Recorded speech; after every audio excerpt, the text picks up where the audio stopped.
अज़ीज़ान गिरामी, सबसे पहली बात ये समझ करके चलें, हमारी शरीयत जो चल रही है वो रसूल करीम सल्लल्लाहु तआला अलैहि वसल्लम की अहादीस हैं और कुरान अज़ीम है। उन्हीं अहादीस में मेरे आका सल्लल्लाहु अलैहि वसल्लम ने फरमाया, अलैकुम बिसुन्नती व सुन्नतिल खुलफाइर राशिदीन, ऐ लोगो तुम पर मेरी सुन्नत लाजिम है और मेरे खुलफाए राशिदीन की सुन्नत लाजिम है। हमारी शरीयत के लिए दलील दोनों हैं। हुजूर पाक सल्लल्लाहु तआला अलैहि वसल्लम का कौल अमल ये सुन्नत है ना, सबको मालूम। इसी तरह ये चारों खुलफा अबू बकर सिद्दीक, उमर फारूक, उस्मान इब्न अफ़्फ़ान, हैदर कर्रार रिदवानुल्लाहि तआला अलैहिम अजमाइन, इनकी सुन्नतें, इनका कौल और फ़ेल भी हमारी शरीयत के लिए दलील है। इनके काम हमारी शरीयत हैं। तो आप अंदाज़ा कर सकते हैं कि इन चार लोगों की शख्सियतें इस्लाम में कितनी ज़्यादा मोतबर हैं। और हर मुसलमान को जहाँ रसूल करीम सल्लल्लाहु तआला अलैहि वसल्लम की सीरत तय्यबा मालूम करना ज़रूरी है, वहीं इन चारों खुलफा की सीरत भी उसे मालूम होनी चाहिए। एक बात समझ करके चलें कि अगर अनजाने में किसी ने ये चार खुलफा में से किसी एक की भी ज़ात को तुम्हारे सामने मजरूह कर दिया, कमज़ोर बना दिया, तो समझ लो कि तुम्हारा आधा दीन कमज़ोर हो जाएगा। ये पिल्लर हैं इस्लाम के, इनसे इस्लाम चला है। अल्लाह के नबी सल्लल्लाहु तआला अलैहि वसल्लम ने अपनी हयात तय्यबा में भी अक्सर जो नाम अपने नाम के साथ लिए, इन्हीं चारों के नाम लिए। और जब रसूल करीम सल्लल्लाहु तआला अलैहि वसल्लम ने जन्नती लोगों की खबर देनी शुरू फरमाई, एक ही मजलिस में आपने 10 लोगों का नाम जिक्र फरमाया। 10 लोगों का नाम जिक्र फरमाया और इरशाद फरमाया कि 10 को मैं जन्नत में देख रहा हूँ।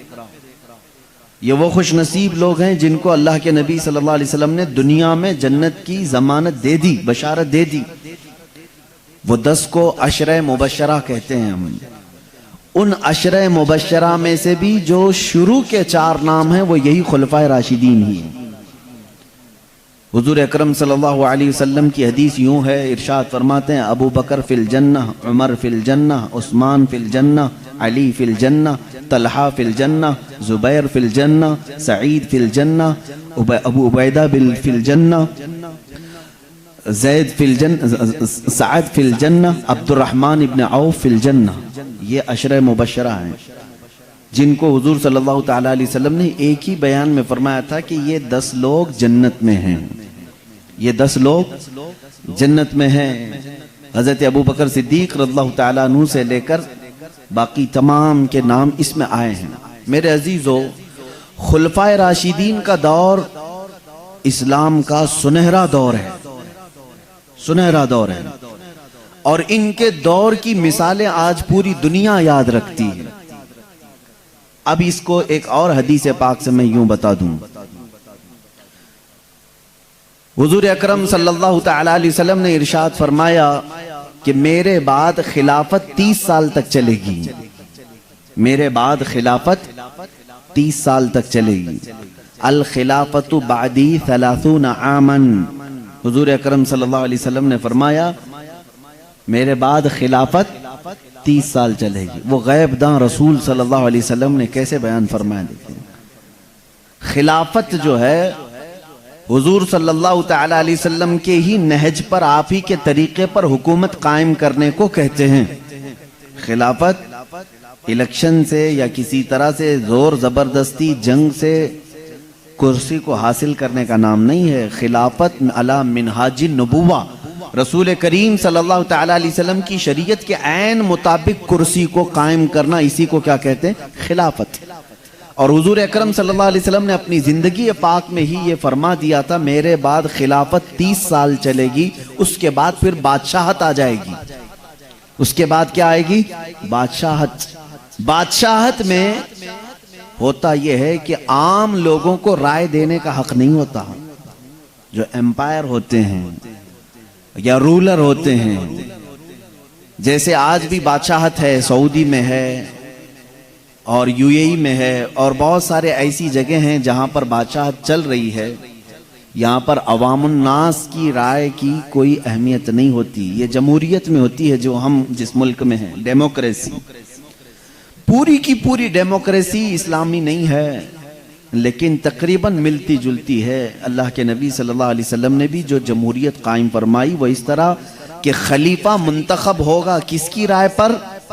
सहाबा की राय पर, तमाम मुसलमानों की राय पर खलीफा मुंतखब होगा। यही सिलसिला चलता रहा। अब मैं थोड़ी सी गिनती आपको गिना दूं तो आपको पता चलेगा हुजूर सल्लल्लाहु अलैहि वसल्लम ने जिस खिलाफत की बशारत अपनी जिंदगी में अता फरमाई थी उस खिलाफत में कौन कौन आता है, उस खिलाफत में कौन कौन आता है और किसको किसको हम खलीफा बरहक कह सकते हैं। क्योंकि उसके बाद हुजूर ने क्या फरमाया? बादशाह। उसके बाद क्या है? बादशाह। सैयदना अबू बकर सिद्दीक रज़ियल्लाहु ताला अन्हु ने मसनद खिलाफत को संभाला हुजूर अकरम सल्लल्लाहु अलैहि वसल्लम की वफात के बाद से लेकर 2 साल 3 महीने तक, तकरीबन 2.5 साल समझ कर चले। 2 साल 3 महीने हजरत अबू बकर सिद्दीक रज़ियल्लाहु ताला अन्हु खिलाफत पर रहे। हिसाब करना, आप कैलकुलेशन करना। उसके बाद 2.5 साल के बाद हजरत उमर फारूक रज़ियल्लाहु ताला अन्हु मसनद खिलाफत पर जलवा अफरोज हुए और 10 साल तक चलाया। 10 साल तक इस निज़ाम में बहुत तक़वियत आई। कई ममालिक नए फतह होकर के दायरा इस्लाम में आए। हजरत उमर फारूक रज़ियल्लाहु ताला अन्हु के 10 साल के बाद अब टोटल कितने हुए? तकरीबन 12.5। हजरत उस्मान इब्ने अफ़्फ़ान रज़ियल्लाहु ताला अन्हु ये मसनद खिलाफत पर जलवाबार हुए और तकरीबन आपने 12 साल कुछ महीने खिलाफत फरमाई।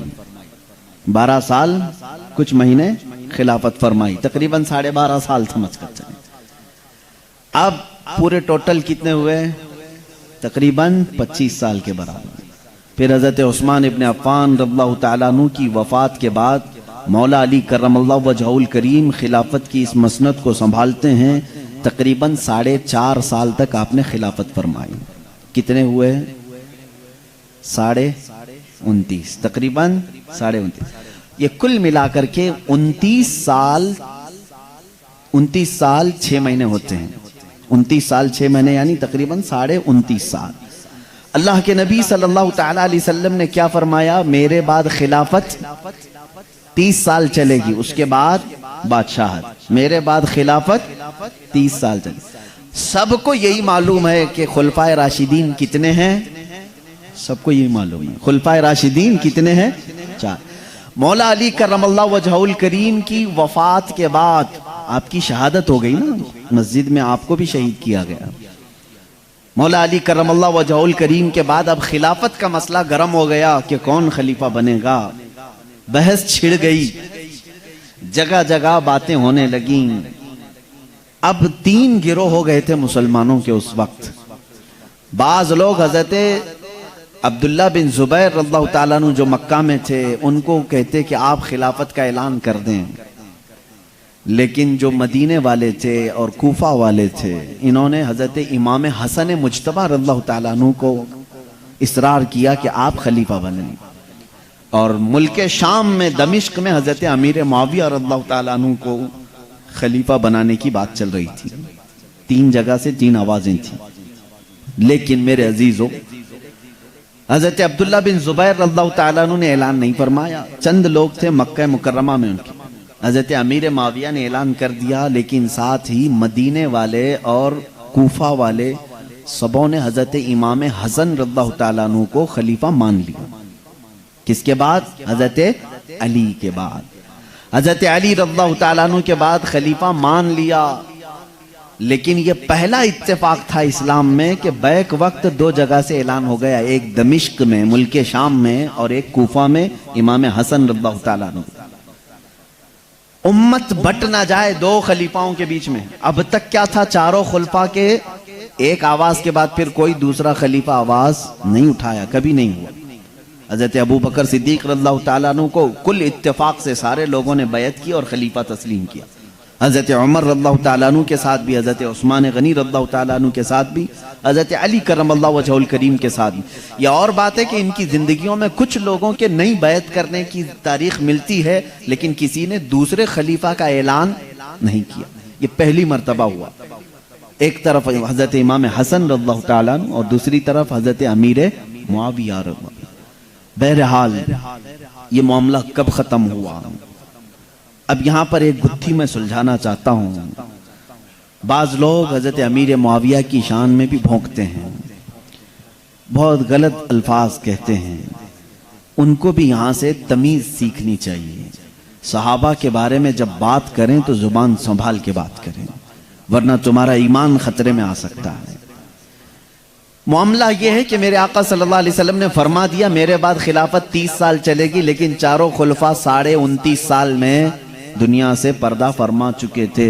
हजरत इमाम हसन ने ऐलान किया ठीक 6 महीने के बाद, हजरत इमाम हसन रज़ियल्लाहु ताला ठीक 6 महीने के बाद खुद मुल्क शाम गए, दमिश्क गए और अपनी खिलाफत से दस्तबरदारी का इजहार किया कि मैं खिलाफत नहीं चाहता, मैं भी अमीर माविया को खलीफा तस्लीम करता हूँ।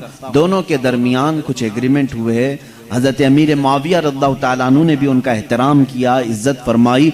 हर महीने इनके यहाँ वजीफ़ा भी जारी हुआ और इस तरह से ये सर्द जंग जो मुसलमानों के दरमियान में दो जमातें ना हो जाएं, किसने ख़त्म किया? हज़रत इमाम हसन रज़ियल्लाहु ताला अन्हु ने ख़त्म किया।